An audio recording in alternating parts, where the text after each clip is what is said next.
నుండి గ్యాంగ్ వచ్చింది. వాళ్ళు పోలీసులు అనే విషయం తర్వాత తెలిసింది. ఫస్ట్ సిఐ గారు పైకి రాలేదు అంటే ఒక లేడీ కానిస్టేబుల్ పంపించి ఆ మనిషి ఉన్నాడా లేడా అని కన్ఫర్మ్ చేసుకోవడము, కానిస్టేబుల్ పంపించడము అన్నీ చేసిర్రు. అయితే విషయాలన్నీ అన్నవాళ్ళు మాట్లాడిర్రు. వాళ్ళు అంటే ఒక తప్పు చేసి ఆ తప్పును నిజమని చిత్రీకరించడం కోసం టీడీపీ అఫీషియల్ ఇక్కడ హైదరాబాద్లో ఉన్నది ఆ టీడీపీ పార్టీ ఆఫీస్ ఏదైతే ఈరోజు మా మీద విషయం చెబుతున్నదో ఆ పార్టీ ఆఫీస్ హైదరాబాద్లో ఉన్నది. వాళ్ళు ఒక పోస్టర్ డిజైన్ చేసిర్రు. టీడీపీ అఫీషియల్ పేజీలో ట్విట్టర్లో పెట్టిర్రు. బొల్లిబాబు బోలే బాబా అని పెట్టిర్రు. బొల్లిబాబు బోలే బాబా కేవీఆర్ అన్న ఛానల్ ఓపెన్ చేసి కనుక మీరు చూస్తే ఆయన కంటెంట్లో ఎక్కడా కూడా చిన్న పదం కూడా మిస్టేక్ ఉండదు. వీళ్ళు తయారు చేసిర్రు ఫేక్ పోస్టర్ ఒకటి. ఆ ఫేక్ పోస్టర్లో మధ్యలో 2 అని పెట్టిర్రు, బొల్లిబాబా 2 అని. ఆ 2 కూడా తప్పే. ఇట్లాంటి చదువు రాని దద్దమ్మల్ని మీరు సోషల్ మీడియా ఇన్ఫ్లుయెన్సర్ అంటే సోషల్ మీడియాలో పని చేసుకుంటూ పెడితే మాకు దొరికిపోతారు. ఎందుకు ఇట్లాంటి పోస్టర్లు? ఒకవేళ పోస్టర్ డిజైన్ చేసినా ఇలా వాడే ఫాంట్ ఏంటిది, దానికి ఇచ్చేటువంటి కలర్ ఏంటిది, దానికి ఇచ్చేటువంటి బ్యాక్గ్రౌండ్ స్ట్రోక్ ఏంటిది, మేము ఏమి ఇస్తాము, కేవీఆర్ ఏమి ఇస్తాడో మాకు తెలుసు. నువ్వు పైన ఒక ఫాంట్ వాడి కింద ఒక ఫాంట్ వాడి మధ్యలో 2 ఆ 2 స్పెల్లింగ్ తప్పు రాసిన తర్వాత దొరకవరవై నాకు అర్థం కాదు.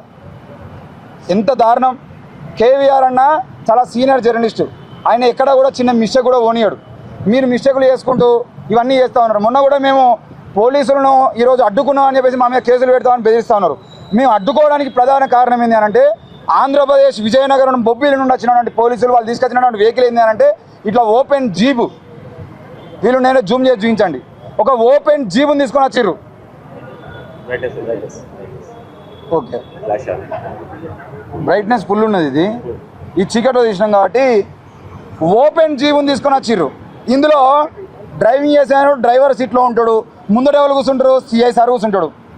సిఐ సార్ కూర్చున్నాక వెనకాల ఓ 4 కానిస్టేబుల్ కూర్చొని పక్క కేవీఆర్ని వెనకాలనే కూర్చోబెడతారు. 620 కిలోమీటర్ల జర్నీ తెలంగాణ నుండి హైదరాబాద్ నుండి 620 కిలోమీటర్ల జర్నీలో సంపత్ అన్నను వెనుక అంటే మనం తీసుకోబోతున్నటువంటి కేవీఆర్ అన్నను ఒకవేళ కనుక మేము అనుమానిస్తున్న ప్రకారంగా వాళ్ళే ఆ వెనకాలకి వెళ్ళి నెట్టేసి ఆయన మీదకి వెళ్ళి లారో బస్సో పోయేది ఉంటే ఆయన పారిపోవడం కోసం దూకిండు, లారీ కింద పడి చచ్చిండు అని చెప్పేసి తప్పించుకున్నటువంటి అవకాశం ఉన్నది కాబట్టి మేము అడ్డుకున్నాము. చాలా క్లియర్గా చెప్తున్నాం. ఆ రోజు కూడా మేము పోలీసు వాళ్ళని ఇదే అడిగినాం, మీరు ఇట్లాంటి ఓపెన్ జీబులు పట్టుకొని ఎట్లా వస్తారు సార్? మీకు అఫీషియల్ వెహికల్ ఉన్నాయి కదా, 100,000 కోట్ల రూపాయలు పెట్టి మీకు వాహనాలు కొనిచ్చారు కదా, మీరు తెలంగాణకు ఎందుకు వచ్చారు? మీరు ఎట్లా వచ్చారు తెలంగాణకు? సో దయచేసి ఈ విషయాలు ఉన్నాయి కాబట్టి మాకు అనుమానాలు ఉన్నాయి కాబట్టి అది కూడా శుక్రవారం రాత్రి పట్టుకుపోతూ ఉంటే మాకు అనుమానాలు ఉన్నాయి కాబట్టి శనివారం పోతూ ఉంటే మార్గం మధ్యలో చంపేది తెలియదు. ఎందుకంటే వీళ్ళు తీసుకుపోతూ ఉంటే మనుషులు మునుగని చెరువుల్లో కూడా పని చచ్చిపోతూ ఉంటారు. వీళ్ళ చేతిలో ఉన్నటువంటి నిందితుని కోర్టు తీసుకుపోతా ఉంటే చచ్చిపోయినటువంటి సందర్భాలు ఉన్నాయి కాబట్టి మూత్రాన్ని వేయని చెప్పేసి ఆయన వాడు చచ్చిపోతాడు. కాబట్టి మాకు అనుమానాలని అని చెప్పేసి మేము మా యొక్క అనుమానాన్ని వాళ్ళ ముందర పెట్టినాము. దీన్ని తప్పకుండా ఈరోజు ఆ మీడియా సంస్థలు అంతెందుకండి, ఇప్పుడు మనం శాటిలైట్ మీడియా అంటున్నాం, శాటిలైట్ మీడియా ఆంధ్రాలో ఉన్నటువంటి శాటిలైట్ మీడియా ఛానల్ అన్ని చూసుడు బంద్ చేసి చంద్రబాబు అండ్ కో, ఇందులో చంద్రబాబు లేరు, కేవలం ఆ లోకేష్ అనే వ్యక్తి ఎవరైతే ఉన్నారో ఆ లోకేష్ అనే వ్యక్తి కేవలం కేవీఆర్ ఏం మాట్లాడుతాడు, మా ఛానళ్లలో నాకు డబ్బా కొట్టే ఛానళ్లలో TV5 ఏం మాట్లాడుతుంది, ABN ఏం మాట్లాడుతుంది, TV9 ఏం మాట్లాడుతుంది, మహాన్యూస్ ఏం మాట్లాడుతుందని వాళ్ళు ఏనాడు చూడరు. ఈ మహాన్యూస్ బట్టలు ఇంపుకుంటాడు, TV5 బట్టలు ఇంపుకుంటారు, కానీ వీళ్ళ వీడియోలు ఎవరు చూడడు. కేవీఆర్ ఏం మాట్లాడుతాడు, తెలంగాణ వాళ్ళు ఏం మాట్లాడతారు.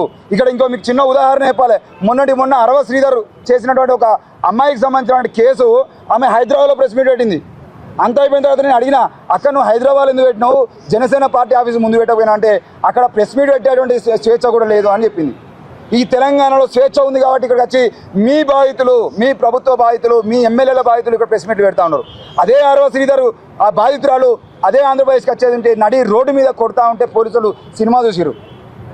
ఇది మీరు రాజ్యాంగాన్ని కాపాడుతున్నటువంటి తీరు. భారత రాజ్యాంగాన్ని అవమానపరిచినని దేశద్రోహం కేసు పెట్టిరు. సిగ్గుండాలి. మేము భారత రాజ్యాంగాన్ని ప్రేమించే వాళ్ళం, భారత రాజ్యాంగాన్ని కాపాడుకోవడం కోసం దేశభక్తులుగా పనిచేస్తున్న వాళ్ళం. మీరు మీ కూటమి సభ్యులందరూ పోయి నరేంద్ర మోడీ కాళ్ళు మొక్కుతూ ఉంటే దాన్ని ప్రశ్నిస్తూ రాజ్యాంగాన్ని కాపాడుకోవడం కోసం నిలబడుతున్న వాళ్ళం. ఈ దేశంలో ఉన్నటువంటి రాజ్యాంగ రక్షణ దళ్ అంటే రాజ్యాంగాన్ని రక్షించడం కోసం ఏర్పడుతున్న ప్రతి సంస్థలకు మేము తెలుసు. ఈ దేశంలో ఉన్నటువంటి రాజ్యాంగాన్ని ప్రేమించేటువంటి ప్రతి సంస్థకు మేము తెలుసు, మేము ఎవరో తెలుసు, మేము చేస్తున్న పని ఏందో తెలుసు. భారత రాజ్యాంగాన్ని అవమానిస్తూ నారా లోకేష్ బాబు మొన్న కూడా టీడీపీ క్యాడర్ మీటింగ్లో మాట్లాడుతున్నాడు. టీడీపీ క్యాడర్ మీటింగ్లో ఆయన మాట్లాడుకుంటూ మొన్ననే డిసెంబర్ 2025లో జరిగినటువంటి టీడీపీ క్యాడర్ మీటింగ్లో మాట్లాడుకుంటూ రెడ్ బుక్లో 3 పేజీలు అయిపోయినాయి అని చెప్పేసి మాట్లాడుతూ ఉన్నాడు. వీడియో ఉన్నది, లోకేష్ బాబు మాట్లాడేటువంటి వీడియో ఉన్నది. రెడ్ బుక్ ఎవరిదిరా రెడ్ బుక్ నాకు అర్థం కాదు. ఈ రెడ్ బుక్ గురించి మాట్లాడుకుంటూ 100 సార్లు అంటాం. బరాబర్ నారా లోకేష్ చెప్తున్నటువంటి రెడ్ బుక్ ఏదైతుందో అది ఎర్రి బుక్కే. లేదు మీరు ఎఫ్ఐఆర్ చేసినటువంటి అదే ఎర్రి డాష్ నా బుక్ అని చెప్పేసి మాట్లాడుతూ ఉన్నాం. మేము అంటున్నది భారత రాజ్యాంగాన్ని కాదు. ఎవడైతే భారత రాజ్యాంగాన్ని అవమానిస్తూ రెడ్ బుక్ అనే దాన్ని తీసుకొచ్చిండో ఆ రెడ్ బుక్ గురించి మాట్లాడుతున్నాం, బరాబర్ మాట్లాడుతాం. ఒకవేళ కనుక కేవీఆర్ను అరెస్ట్ చేసేటువంటి ప్రయత్నం చేస్తే ఈ తెలంగాణలో మొత్తం యూట్యూబ్ ఛానళ్ళు ఆంధ్రప్రదేశ్ మీద పడాల్సి వస్తుంది. ఒక్కొక్క ఎమ్మెల్యేను, ఒక్కొక్క ఎంపీని, ఒక్కొక్క టీడీపీ కార్యకర్తను తప్పకుండా మీరు చేస్తున్నటువంటి కథలన్నింటినీ బయట పెట్టాల్సినటువంటి పరిస్థితి వస్తాయి. మేము కనుక తెలంగాణ వార్తల్ని వదిలేసి ఆంధ్రప్రదేశ్ వార్తల్ని చదవడం మొదలు పెడితే మీరు ఎవరికి ఫోన్ చేసి కాంప్రమైజ్ చేయాల్సిందో మీకు తెలుసు. ఆల్రెడీ ఇంతకుముందు కాంప్రమైజ్ చేసేటువంటి ప్రయత్నం చేసిర్రు, అయినా వెనక్కి తగ్గకపోతే మీరు ఏం చేస్తున్నారో మాకు తెలుసు. ఇది వార్నింగ్ అనుకుంటారా? లేదంటే మేము వాళ్ళే కవర్ చేస్తున్నాం, వీళ్ళే కవర్ చేస్తున్నాం, వాళ్ళు చచ్చిపోతే వీడియోలు తీస్తున్నాం, వీళ్ళు చచ్చిపోతే వీడియోలు తీస్తున్నాం, మా మీద ఎన్ఐఏ కేసులు పెడతాం, వీళ్ళని ఎక్కడ ఇరికియాల్సి వస్తుంది అని చెప్పేసి మీరు ఎన్ని కుట్రలు చేసినా ఈరోజు కేవీఆర్ పోతే ఇంకోటి వస్తాడు భయ్, కేవీఆర్ పోతే ఇంకోటి వస్తాడు, రాకేష్ అరెస్ట్ అయితే ఇంకోటి పుడతాడు. తెలంగాణలో జర్నలిస్ట్ అని మీరు అంతం చేయలేరు, ప్రశ్నించే గొంతుల్ని మీరు ఆపలేరు. అది ఎవరి వల్ల కాదు. నిజామాన్ని తరిమినటువంటి చాకల ఐలమ్మ దగ్గర మొదలుకుంటే ఈ రోజు వరకు ఉన్నటువంటి జర్నలిస్టుల వరకు ప్రతి ఒక్కరు ప్రశ్నిస్తూనే ఉన్నాడు, ప్రశ్నిస్తూనే ఉంటారు. మేము అడ్డుకోవడం మొదలు పెడితే మాత్రం తెలంగాణ బార్డర్లో అడుగు పెట్టడానికి కూడా అవకాశం ఉండదు. ఆనాడు తెలంగాణ ఉద్యమం జరుగుతున్నప్పుడు చెట్టు మీద కొంగ, చంద్రబాబు లంగా అని చెప్పేసి ఇచ్చినటువంటి నినాదాలు ఈరోజు తెలంగాణ బార్డర్లో మొదలైతే మళ్ళా సత్తుపల్లి నుండి మొదలుకుంటే ఎక్కడైనా పర్లేదు మీ ఇంటి ఆ జూబ్లీ చెక్ పోస్ట్ దగ్గర దిగ్బంధం చేస్తామన్న విషయాన్ని గుర్తు చేస్తూ ఉన్నాం. మళ్ళీ ఒక్కసారి చంద్రబాబు దొంగ, చెట్టు మీద కొంగ, చంద్రబాబు లంగా అనే నినాదాలను తెలంగాణ ప్రజలు ఎత్తుకునే తీరుగా ప్రయత్నం చేయొద్దు. ఆనాడు చంద్రబాబు ఒక్కడే దొంగ కావచ్చు, ఇప్పుడు లోకేష్ బాబు అవసరమైతే పవన్ కళ్యాణ్ కూడా బట్టలు తిప్పుతాం బిడా మీరేమో అనుకుంటున్నారు. కానీ